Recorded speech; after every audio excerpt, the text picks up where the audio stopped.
In this video, we just shall look at how the maximum matching in bipartite graph is done with the help of our iterative approach. Okay, so we just begin with our iterative approach. So iterative approach is nothing but it is a kind of an approach which just obtains the feasible solution. Once after obtaining a feasible solution, it just changes the property of the particular feasible solution to obtain an optimal solution. Okay, so it just keeps on altering the particular problem until an optimal solution is reached, right? So this is how our iterative approach works. So here what we are going to do is that we are just going to look at the maximum matching problem. So using a bipartite graph method. So what here we are just going to do is we are just going to have a graph of two different subsets. So which means that subset U and V, we will be categorizing it. And then what is the problem will be is so it will be matched, which means that the vertex inside the first subset will be matched with the second subset, such a way that the maximum matching you have to obtain out of the given problem. So this is the problem description. So let us see the example of maximum matching using our bipartite graph method. Okay, so consider this example which is given inside our book. Okay, so what we have to do first is that we just have to identify the maximum matching between them. So here you just consider, as I said, this is going to be my U and this is going to be my V. Okay, so this is a single subset and this is another subset.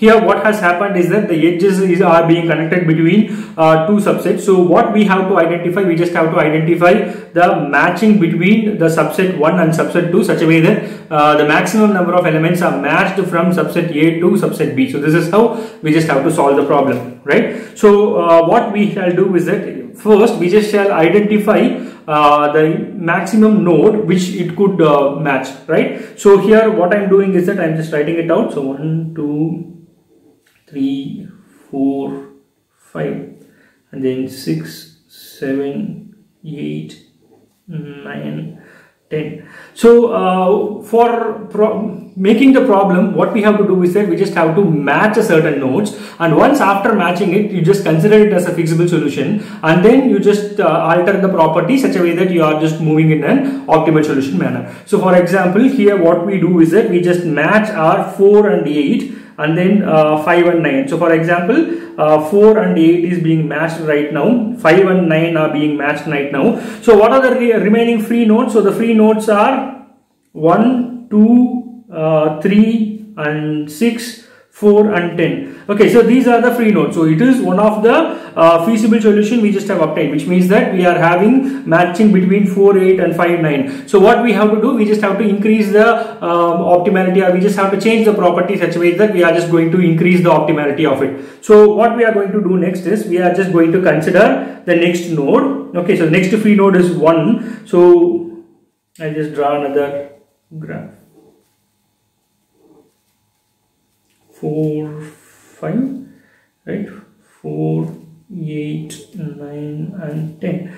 So here what we shall do is that, so the next step what we can do, we just shall add another thing. So 1 and 6 we could be matching it. So here we are just looking at 1 and 6. So 1 and 6 there has a path. So what we do, we just match it with your node. Okay, so here in the next step what we do, we just take our 2. So 2 could be linked only with our 6. So what we do is that we are just changing the property such a way that we are matching our 2 with our 6, and then we are just changing our property, which means that 1 is being matched with 7, right? So why? Because is that 2 could only be matched with 6, so we are just changing the 2 to 6, and then 1 to 7 we are just interchanging, and then we are just having 4 to 8 and 5 to 9. So what are the pairs right now? So 1 to 7 is a pair, and then 2 to 6 is a pair, 4, 8 is a pair, and then 5, 9 is a pair. So right now the remaining nodes are 3 and 10, so which are the free nodes. So the free nodes are 3 and 10 right now.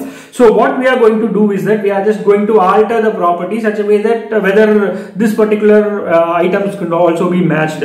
So looking at it, so I just draw the graph again, right? So U, V, 1, 2, 3, 4, 5. So similarly 6, 7, 8, 9, 10.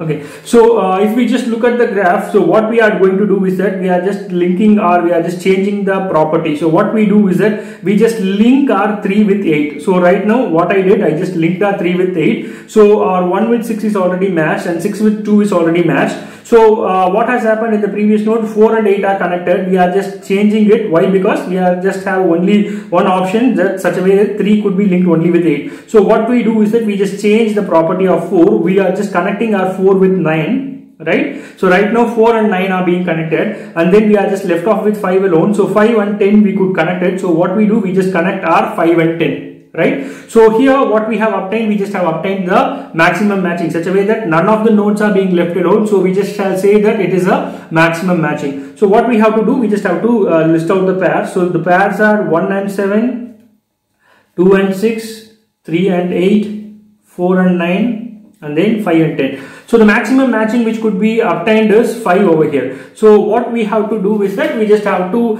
change the property of it such a way that until and unless we are just getting an optimal solution out of it. So while looking at the problem itself, we just shall identify that each and every pairs can be matched. So what we have to do, we just keep on changing until the maximum matching is obtained. So here we just have considered the initial node as 4 to 8 and 5 to 9, which also could be changed. Okay, so for example, initial node I just take it as 5, 9 and 4, 9, and then we just shall move it. So likewise, whatever the option you just choose and you just move, your optimal solution will be such a way that you will be matching 5 pairs out of it, right? So however you take as the initial condition, your optimal solution or your final output or the final pairing will be in this particular manner, right? So this is how we just solve our maximum matching bipartite graph with the help of an iterative improvement method.